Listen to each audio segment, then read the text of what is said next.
negative sometimes right now. It's just really cool to come here and see all the camaraderie that you guys have and just having fun and enjoying yourself. And I really appreciate that. So I just want to say thank you for having me here and thank you for continuing the tradition of service to the community. I used to be a member of Lancaster South Rotary years and years ago, and I loved it. It was me when I was 21, and I met a lot of really wonderful people there. And Cy Fritz, I don't know if any of you know Cy, but Cy's great down there. And he always, every time I see him in Willow Valley, he always says, "You gotta come back. You gotta come back to Rotary." And I was like, "Yeah, I gotta get back there." But now that I've been here, I mean, whiskey sours, we got barbecue, we got $1,500 in one time. Like, it's a good deal here. It's a good deal here. You can join here. I could. So I was thinking about joining Lidditz, because that is where I am from. But I appreciate you all having me here today. I also feel at home here because it's called Funk's Brewery. And I don't think they're the Funks that established the farmland preservation in Lancaster County. I think they're from the Emmaus area here. But the father of farmland preservation in Lancaster County was Amos Funk. He was one of our founders. I'm sure most of you recognize the name. Have any of you ever met Amos or? Amos was before my time. I never had a chance to meet him and his wife Esta, but I was told that he was a farmer and he was incredibly smart and incredibly proactive. And he, 34 years ago, said, "You know what, the same thing we're saying today, essentially, which is our county is getting developed so quickly. And if you can picture what the county looked like 34 years ago, it looked quite different. It wasn't as developed, but still back then they thought this county is getting too developed." And so a small group of folks got together and established the trust. So today, I want to tell you a little bit about our organization. I don't claim to be an expert. I do the fundraising and communications for the organization, so I'll try your best to answer your questions afterwards. John could probably answer a lot of the questions better than I could. He just had a meeting with Jeb, our Vice President of Land Protection, last week. But on the technical side, you know, I can get answers for you on questions, but would be happy to answer any questions you have about the organization in general. So I've been with the organization for 15 years.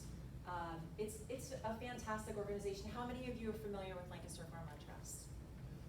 Hey, awesome, good deal. That means we're doing our job. So if you're familiar with our work, you know that we permanently protect farmland in Lancaster County.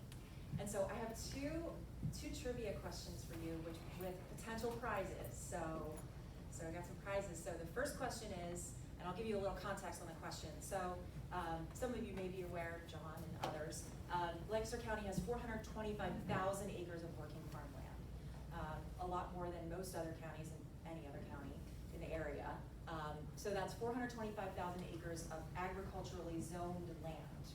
So of that 425,000, whoever comes the closest to the number of acres that we have preserved here in Lancaster County. Do you want me to use the microphone?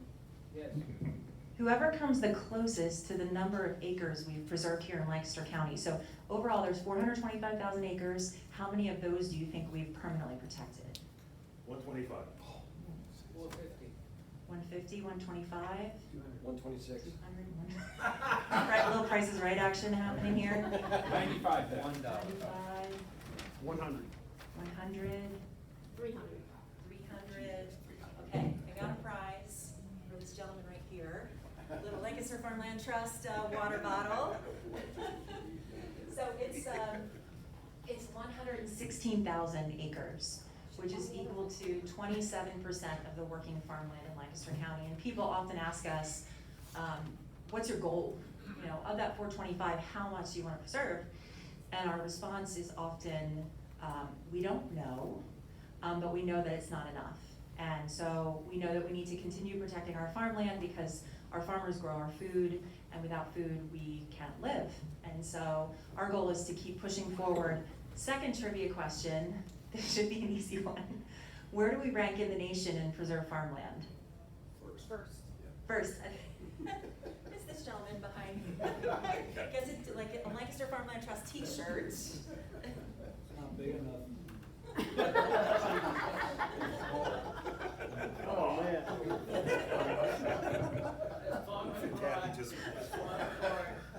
We rank #1 in the nation. She wants a membership. It's a claim to fame. It's something for us to be incredibly proud of here in Lancaster County, that we have set an example for the country for protecting the land that grows our food.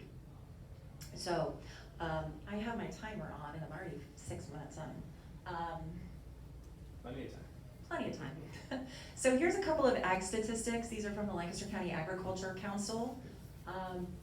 So we hold the distinction of having the most non-irrigated, the richest non-irrigated soils in the nation. So of course, when you go out west, you see these huge irrigation systems in the fields. In Lancaster County, you drop a seed and it grows because our soil is just fantastic. In fact, in Lancaster County right now, preserved farmland is selling for as much, if not more, than non-preserved farmland. So you'd think that non-preserved farmland, because there's an option to develop, it would be more valuable, but here, because the soil is so rich, preserved farmland sells for as much, if not more, than unprotected land. 99% of Lancaster County farms are family-owned. We work with a lot of them. We work primarily with plain sect farmers. There's a county program that I'll talk about. They work with mostly English farmers. About 75% of the folks that we work with are in the plain sect community. $1 of products leaving Lancaster County boosts our economy by $6 billion per year. So agriculture obviously bolsters our economy rather in incredible ways. And if agriculture was gone and our farms were gone, our economy would also be incredibly, significantly affected. Our farmland and culture are primary reasons that 7 million tourists spend $1.6 billion per year. Contrary to popular belief, our shopping malls and our shopping opportunities are not why people come here. People come here because they want to see the farmland. They want to experience farming and agriculture. They want to learn more about the Amish community. And so the tourism industry is really important for us. We have a relationship with Discover Lancaster, which is the tourism bureau. We are the beneficiary of Lancaster County Restaurant Week, which is in the fall. Tourism is really important for us. And then of course, like I said, ranked #1, 116,000 acres, 27% of the working farmland. So here's our mission. It's not gonna be our mission in about 6 months because we're going through a strategic planning process right now, so this will change. The organization was founded in 1988, as I mentioned, by a group of concerned citizens. Amos Funk was one of those. Is anybody familiar with the Ware family? Does that name ring a bell? Okay, yeah. The Ware family are amazing. Marilyn was one of our founders, Marilyn Ware. We still receive support from a lot of the members of the Ware family.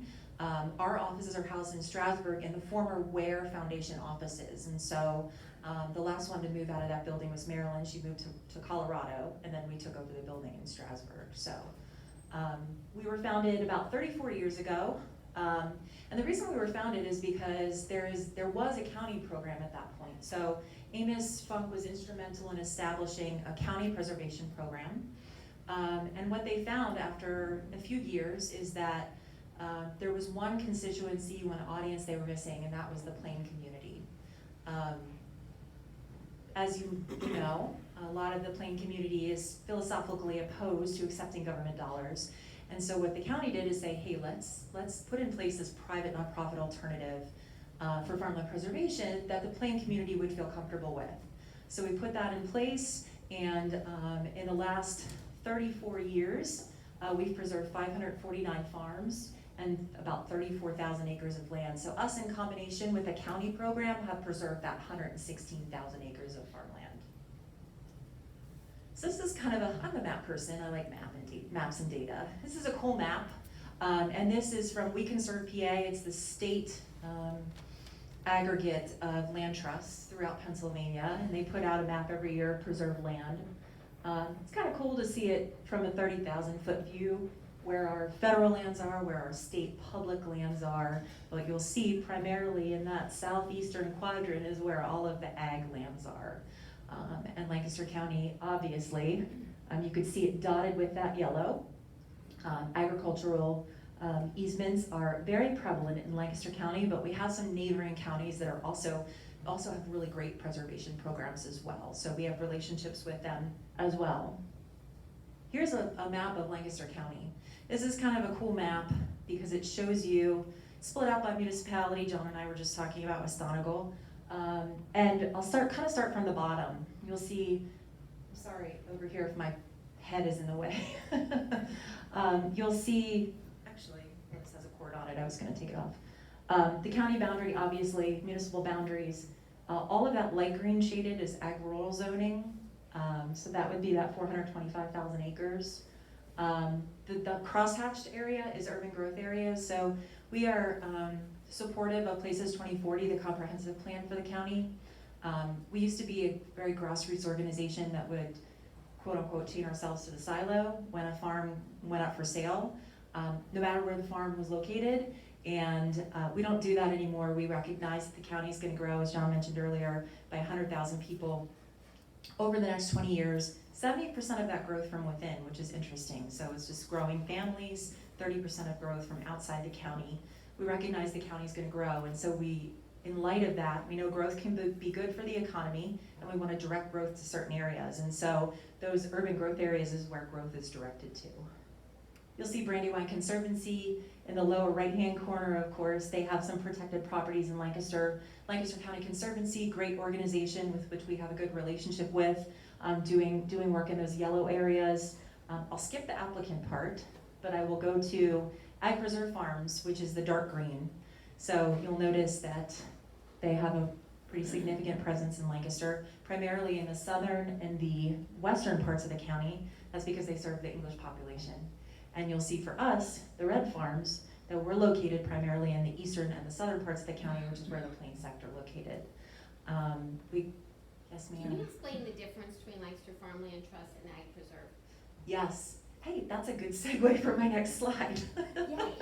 Perfect. It's like a plant. Thank you for that question. No, that's a great question. I'll explain that. We got a grant of $1 million about 20 years ago from an anonymous source, which is a good day. And they said, go out and preserve land. And so we said, we're going to focus on the strategic square, which is kind of this area right here. So we took that $1 million. We took that $1 million and we said, you know what, we're going to put it to good work and we're going to approach the plain community. And so we focused our efforts in that area. So that's why you see a lot of red in that eastern part, but we work in the southern part as well. Look at that. Look at that. So preservation options in Lancaster County, there's two. There's us and there's the county. We're complementary, so we have a great partnership. And we've worked together to make Lancaster County #1 in the nation. There are some key differences between the two programs. You'll see we obviously are a private nonprofit. We use mostly private funding sources, so a lot of land trusts are funded publicly by state, federal dollars. We are primarily, I would say 95% funded by private sources, which means by folks like you, by the community, private foundations, businesses, individuals. There's more flexibility to accommodate landowner and future needs and desires. So often we'll go out and we'll meet with the landowner they say, my parents farm now, but I'm taking over the farm and we might want to build another house for mom and dad once they move out of the main house. So for us, we want to build into the easement that flexibility for the farm because we know that family is going to change and have needs in the future. So we're not anti-subdivision or anti-dwelling or anti-family needs. We want to take that into account because we know that's going to help the farmer to remain sustainable. So we're a little more flexible than the county easement. The county, like it says over there, is a one-size-fits-all approach. They have a state easement. It's a template. They can't modify it, so we can. We have the ability to do that. It's a quicker process. I'll move back up. We pay less. We do bargain sale payments, which means in Lancaster County, a development right per acre right now is valued at about $4,000 an acre. We pay about $1,500. The landowner takes a tax deduction on the difference, so they still get a decent income tax deduction, but they take a smaller payment. So people are always like, why would they come to you and not to the Ag Preserve Board if they're paying more? Well, quicker process to preservation. So you get on the county list oftentimes, you're number 60, another farm comes on the list that's a better quality in some way than yours, you might get kicked down the waiting list. Whereas for us, we generally are a first come, first serve organization. And so A lot of folks might take a lesser payment and a tax deduction because they get to preservation quicker than they would with the county. And then we also, as I'll mention soon, offer assistance for implementing best management practices that help farmers meet environmental regulations. County government program uses public funds, very rigid, one-size-fits-all approach. They do pay more, but less flexibility, and they have an extensive waiting list. There's about 250 farms on the waiting list for preservation in Lancaster County, which indicates that there is certainly a need for preservation, but the challenge is the funding. So for us, especially in terms of private funding, that is always the challenge. So we're constantly looking for sources of funding. So the preservation process, and I'll keep this quick, we have perpetual easements. We used to have term easements that were 20, 25 years. We've extinguished all of those term easements, and now all of the easements we have are perpetual, which means we have a responsibility into the unforeseeable future to maintain those easements and to monitor those easements. Farmer still owns and manages the farm as he wishes, so we're not involved in the operation or anything. There's certain restrictions, and beyond that, the farmer can do whatever they want. The farm is sold to somebody, the farm is passed to somebody, that easement stays attached to the deed, and the farm continues to be preserved. Oftentimes we'll have challenges because somebody will buy a farm and it wasn't disclosed that it was preserved in the sale. And yeah, surprise, surprise. So we have some communication to do with the new landowners, and usually it works out, but that happens from time to time. We do permit for some things, still allow additional houses, 1 every 25 acres, often permit subdivisions depending on the size of the farm. We absolutely accommodate on-farm ag-related businesses because we know that farmers are having to diversify and to remain profitable, especially with the dairy industry and some other types of farming, and so we certainly allow that. And then financial incentives are twofold. They get a cash payment, as I mentioned, and then also that federal income tax deduction. Oh, I want to play this for you because you'll know this farm, if I can get to it. Ooh, maybe I can't play it. Well, we're running short on time anyway.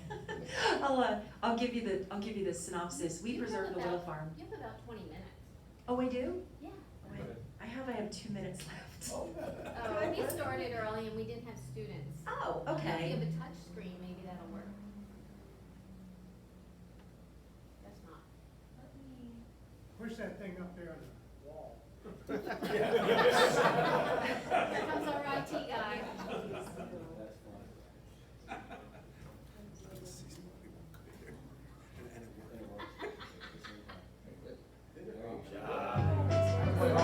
Thank you. The farm was owned by Chuck and Katie Whittle. It was where they made their livelihood. And as they became older, they started thinking about what they wanted their legacy to be, what they wanted for their farm in the future. They brought the idea of their faith and the land together with the notion that they wanted the farm to continue to be a place that was farmed into the future, and they also wanted it to be a place for faith formation. Upon their passing, the farm was transferred into the care and trust of the Lutheran Camping Corporation, and we've been doing that work ever since. It really dovetails nicely the work that the Farmland Trust does with our mission and purpose here and the long-term vision that the Whittles had for their property. The idea that land is a finite resource. You can't make more of it. And once farmland goes to another purpose, it probably never goes back into agricultural purposes. It's developed for a variety of other uses. So farmland does tend to disappear. So some of the work that's going on here at the farm that the Camping Corporation has put into practice is very much related to the care of the land, the use of it as a resource that God provides. And we have taken that idea and expanded upon it to develop a ministry that is pretty much volunteer driven. We plant, tend, and harvest the whole area behind me and to the sides of us, producing vegetables that are harvested and donated directly into the Lancaster County food relief system. This year, we have harvested and distributed just over 14,000 pounds of vegetables into the food relief system across Lancaster County. I think we're working with probably 8 or 9 different food distribution partners across the county. I think if the Whittles were able to see the work that we're doing here, to hear that we've taken the partnership with the Lancaster Farmland Trust to preserve the farm in perpetuity, I think they'd be thrilled knowing that their vision is going to be something that is carried out into the future. And they'd be thrilled to know that that's the case. It meets exactly with what they were hoping for their farm.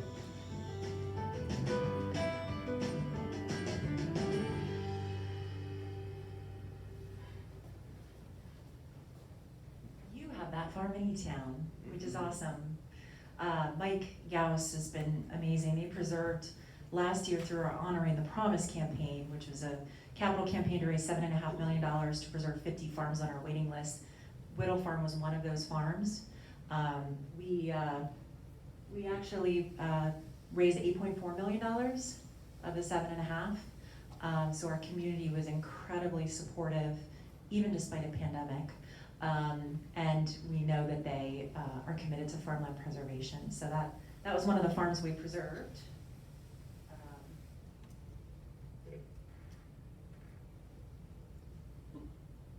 Get out of it, Tim. Technical support again.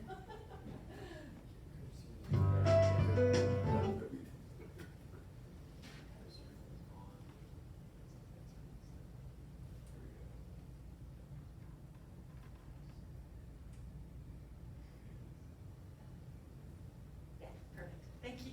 Oh my gosh. Yeah. Thank you. I'm not that old, but I feel old.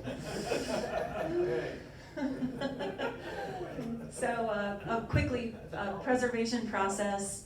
I actually have like young 20s staff that do all the social media and everything because it's like at this point. But preservation process timeline is 6 to 12 months depending on the quality of the farm. We do have a LISA, it's called a LISA ranking system, a land evaluation site assessment criteria, where when farms come on our list, we look at, how much road frontage do they have, how close are they to other preserved farms. One of our strategies is to preserve contiguous blocks of land, not just farms here and there. So water features on a farm, is there a creek or a stream on a farm? What do the soils look like? Are they class 1 and 2? So there's a number of criteria that we look at. We have a board of trustees. We review and approve the project, review the easement with the landowner, and this is over that 6 to 12 months. A landowner signs an agreement of sale or an agreement of donation, again, not sale of the property, but sale of the development rights.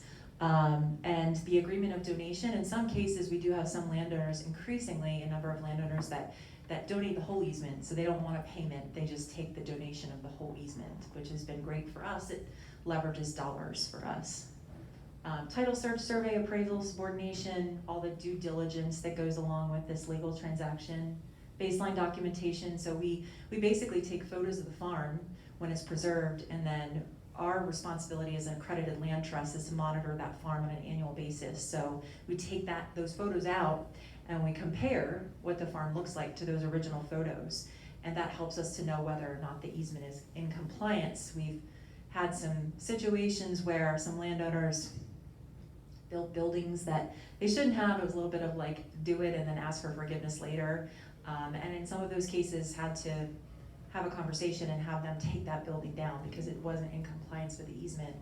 And we really try to work with landowners. Like, he built this huge pole barn, and well, if you can use it for an ag use, then it might fit. And then, he was doing like car repair and things inside. And so we had to maintain that easement. That's our responsibility to the community. We settle, and then our relationship really begins when we preserve. So what we do after we preserve, and I'm not gonna play these videos, is we conserve. So our goal is not just to protect the land, but also to make sure the landowner remains sustainable environmentally and financially. So we're providing services to them so they can meet their legal responsibilities as it relates to the Chesapeake Bay. So I know all of you know about the Bay and the 2025 goal and how our farmers have become at the crosshairs of that issue, and it really is a challenge. Right now we're working on about 15 different BMP projects on farms.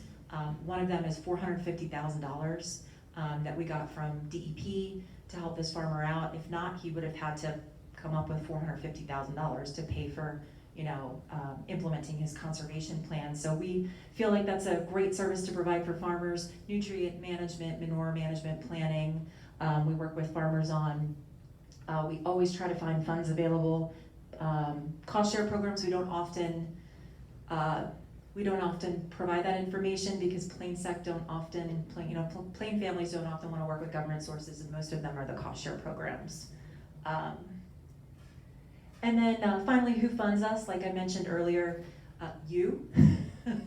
And if you don't, we'd love to have you on board.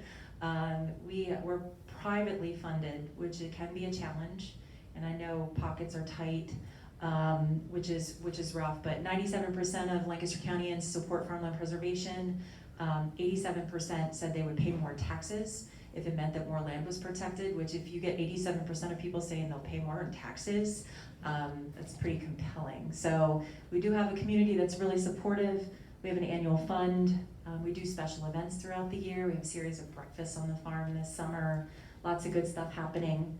A lot of unique business partnerships. So I know there's some business folks in the room. If you would ever want to partner with us, we work with Strasburg Railroad. Every time there's a farm in their view shed, they provide money to help us preserve it. We've worked with Turkey Hill Dairy, so a lot of business partnerships. We do have a matching grant through the county, so for the first 6 months of every year, typically, they give us $250,000. It's a 1-to-1 match, so every dollar you give is extended by 1. So that helps us to maximize impact. Partner with municipalities like West Donegal Township and others to help preserve farmland. I think John said 84%, 87%? About 85% of our farmland in West Donegal is already preserved. That's huge. That's commendable. So it's, West Donegal's right up there with municipalities that are doing their part in this area. And then special campaigns and projects like our Honoring the Promise campaign. Coming up too, I just want to let you know we're thinking about purchasing a farm, only farm we'd ever own, and then thinking about establishing the county's first demonstration farm where people could be connected to agriculture, learn more about how their food is grown. I know Masonic Village does a lot with the market and food and the connection there, but we know that the community is not connected to their food and agriculture, and I don't think a lot of people understand the value in that, and so that's kind of our next big hairy idea that we're working on right now. So it's a little bit of a TBD on that one. And so that's the stump speech.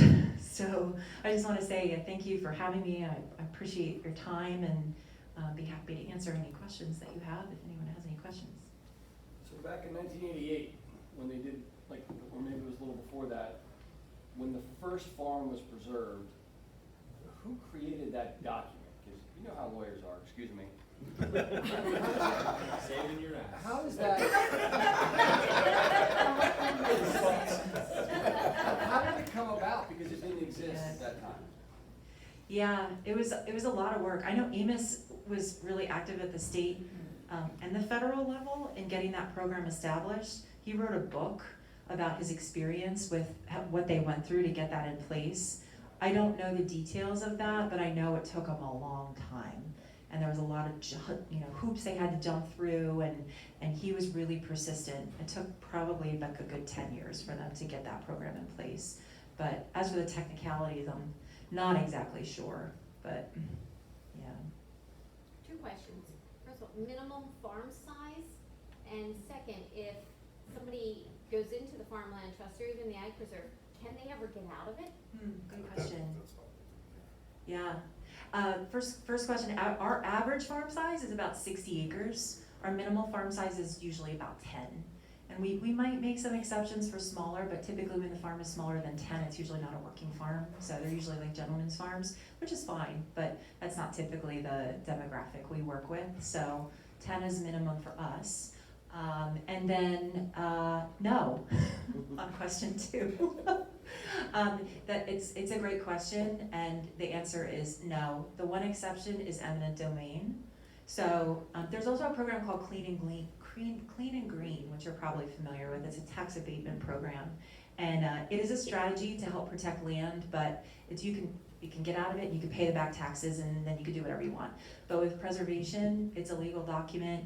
The farm is protected in perpetuity. You can't get out of it, except eminent domain, which trumps preservation. So like the pipeline issues in Lancaster County, we've had quite a number of farms where it's like, sorry, you're preserved, but we're running this pipeline through. There's an added layer of due diligence that the pipeline company has to go through. I believe in the Court of Common Pleas, which is a new requirement. So there's a little bit more work to getting through a preserved farm. So oftentimes pipeline companies might like weave their way around, but eminent domain trumps preservation, but that's it.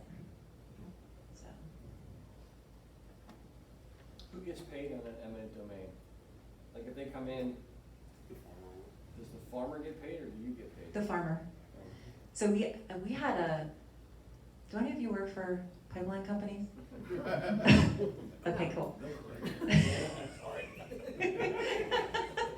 I'll just say I won't say anything bad, but you know, we had, I think they call them landmen, come in and start meeting with our farmers, you know, when they were looking at building some pipelines through Lancaster County.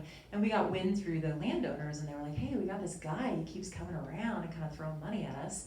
And you know, had a conversation with them, well, how much money is he throwing at you? And when you heard the amounts that they were throwing, it was like, are you kidding me? Like, this landowner's gonna give up this and only get, I mean, it was like pennies equivalent. And so, knowing that eminent domain trumps preservation, we fought it to some degree, but you know, it's like you have to go to federal. I mean, you have to go to the federal level to fight eminent domain. So we did our best just to help those farmers get as much as they could out of that deal, knowing that it was inevitable that the land would be taken by eminent domain. And a lot of the guys are, you know, they're plain, you know, and they're smart. But you know, some of those gentlemen are men and women in the oil industry or in the pipeline industry, or there's a lot of taking advantage of. So we did our best just to be a support and a resource to farmers, which is really what our mission is all about. So you mentioned $450 for riparian buffers or the Chesapeake and all that rhetoric. So I'm surprised if not just you, but in the preserves, why isn't that part of the process to make certain that that's accounted or considered so that that impact doesn't ultimately end up back on the farmer? You know, maybe it's a year later, oh, hey, not our problem.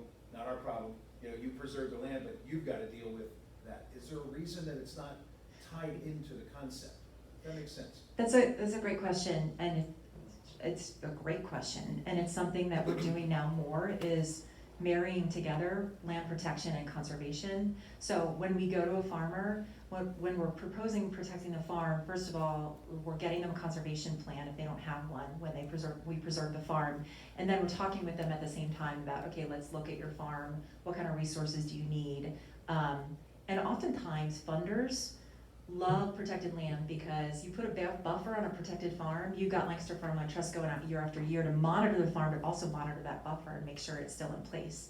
So I love that you asked that question, and that's something that we're doing more and more of, is just putting those two things together, and it actually leverages more dollars. It's a great strategy for leveraging more dollars, and then also taking a little pressure off farmers too.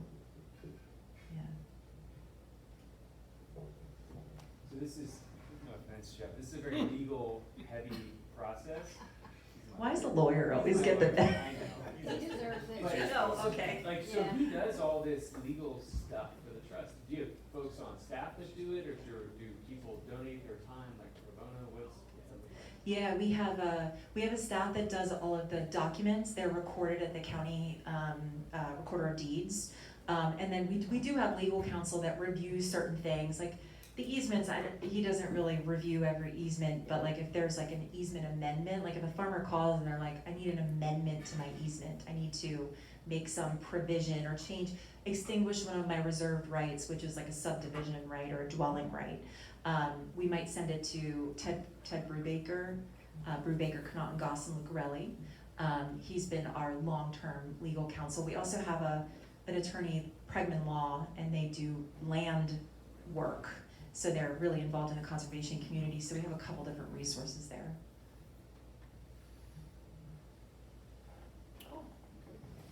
Thank you so much for having me, I appreciate it.